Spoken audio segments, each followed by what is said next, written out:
Hey YouTube, it's Fred here from Hillian's Bricks, and in today's video I'm going to be talking about how I value my Lego sets. So some of you may have noticed that I've started doing a monthly video on, the top 10 sets based on value based on Bricklink, and rather than every single time explaining in those videos that how I calculate and how I get to the numbers, I'm going to just show this video how it works, the background, and kind of explain a bit more like how the numbers work in Bricklink. So stay tuned because all that is coming up right now. So I'm going to transition to a screenshot, so you won't see me for a while, but I will be back towards the end of this video. But you will see now. I'm going to go over to Bricklink. So what is Bricklink? So basically, Bricklink is a Lego catalog, right? So on Bricklink, it's been going for over 20 years.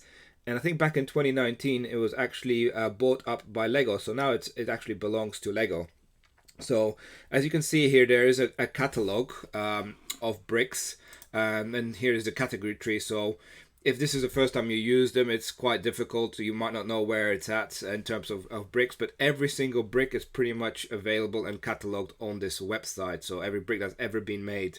And on Bricklink, you basically have people like myself, thousands of people across the world who have a Bricklink store, and they sell new or used bricks to other people. So I'm just going to go show, for example, if I click on brick, so you have your standard brick. So and there's pages and pages of bricks. So, but let's just for simplicity's sake go to this one, a 1x1 brick.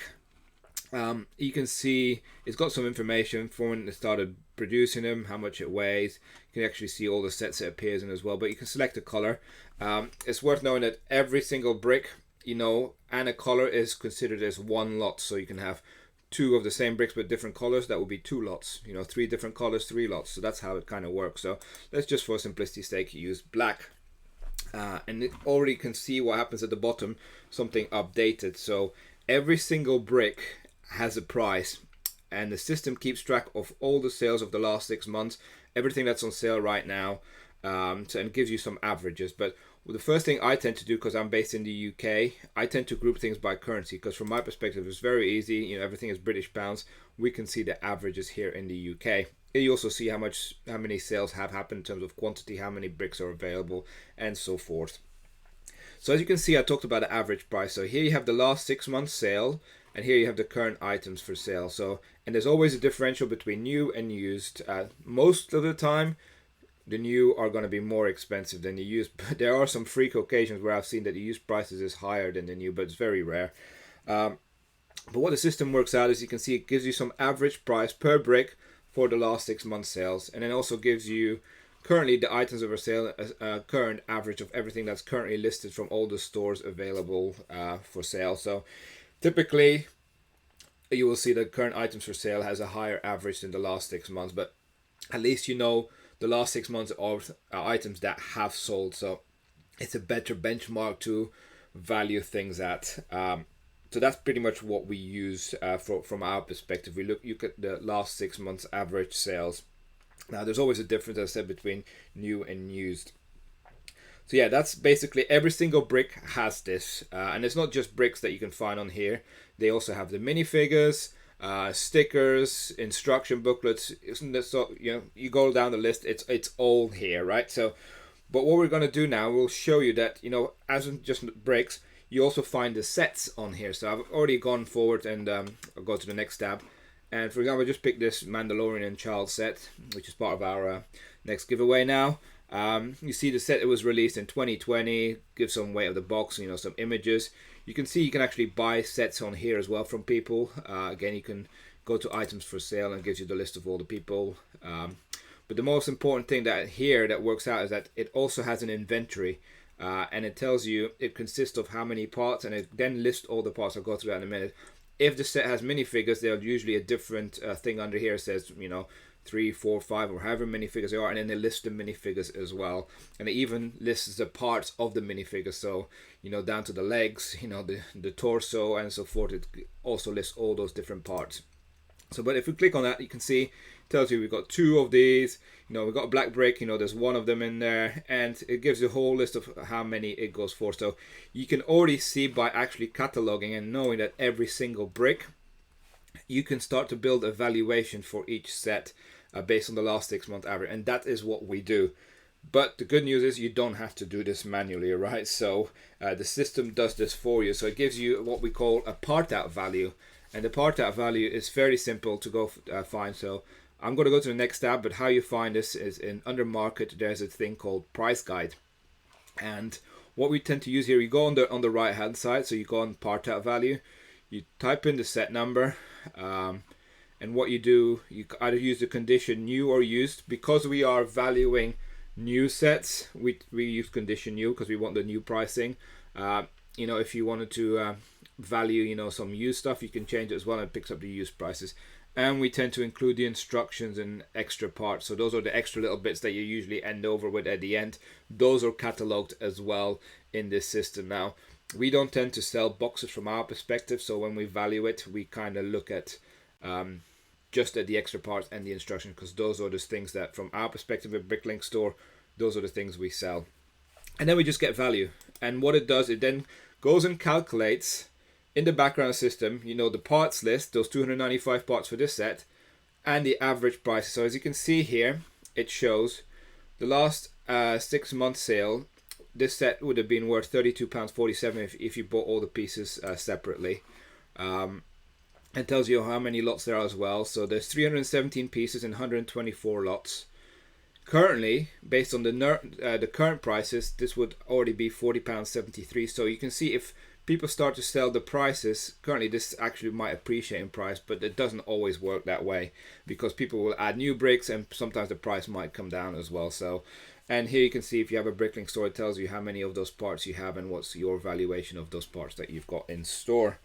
So that's really how the part out value works. So you then have a part out value here of 32.47, and then we compare that price to the buy-in price that you buy in from Lego. I know this set is like $17.99. You know, so this would be a part out ratio, I don't know, about 1.75, 1.8, I don't know, just top of my head, right, the maths. But I always look for a ratio of 3 to 1. So for me, for this set, really, I would be looking at, you know, knowing that it's £18. If you buy it from Lego, yeah, I would need a part ratio of 54.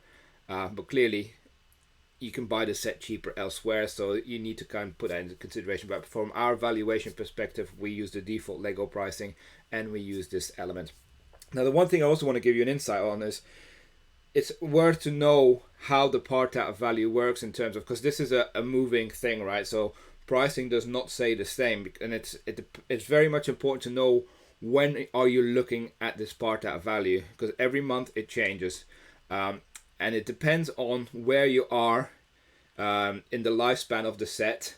It also depends what sort of set it is. Does it have lots of new minifigures? Does it have lots of new parts that Lego have introduced to the set? Or is it just a set that, you know, has a lot of common parts from the last, you know, year or two, where with lots of sales already happening? Because I've seen there's a trend that usually happens, and I'm going to show you on the graph right now that I've kind of created. It's just a made up graph, but I've seen this kind of trend happen, right? So it tends to start at one price point, and early on, if it's a set that has a few new bits or a few new minifigures, the system won't know what the last 6 months sales are, because the items haven't sold yet. And so it's only going to calculate the items that have sold as a part out value. And that's why you initially see an increase, because the parts that are being sold, they're now starting to be added. So you don't get a full representation early on. But this time span is usually only like a month or two. And then it kind of like peaks at the top, because now it says we got all the pieces here. And you usually see this with like minifigures. If it's like Star Wars or Harry Potter, those minifigures tend to go at a high premium early on, because people are desperate to get them. And then the price starts to drop, and it could be, you know, the parts are becoming more readily available. You know, people are starting to buy, you know, it's supply and demand, basically how the system works. And over time, you'll see the part out value goes down, down, down, and down. So it's important when you are looking at the valuation to buy a set from a part out perspective, where are you on this curve line? Because if you are here and you're like, oh, wow, I'm going to buy it here, and I think I'm just making my, you know, my ratio that I'm looking for, you bear in mind your ratio is going to go down quite rapidly. And if you add it into the system at this point, you know, most people are going to be cheaper than you, and you might sit on your stock for quite a while. But it's important to know this, but it kind of like starts to slow down in terms of the curve. It starts to flatten out a bit, And if a set then retires or just up to retirement, it depends on what sort of set you're looking for, right? If you're looking at big modular buildings, you will start to see in the run up to retirement, it's going to plateau and it start to slightly increase again in part out value. And it depends on how many unique pieces each set has as well.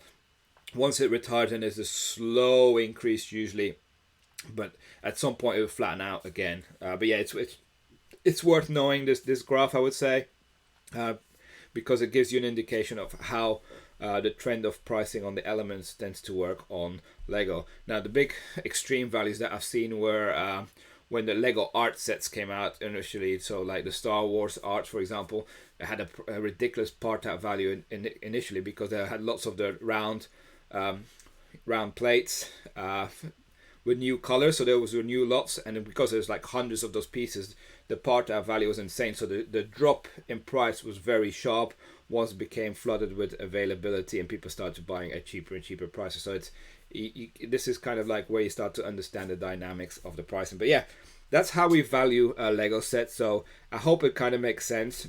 So you see now when we talk about part out value, part out ratios, this is where it comes from. So yeah, let me just go back to my camera. So we do hope that you kind of enjoy this video. As I said, we're going to have monthly videos where we go through the top 10 sets based on these kind of valuations. And yeah, that's it for now. We'll see you again soon with another video. Bye for now.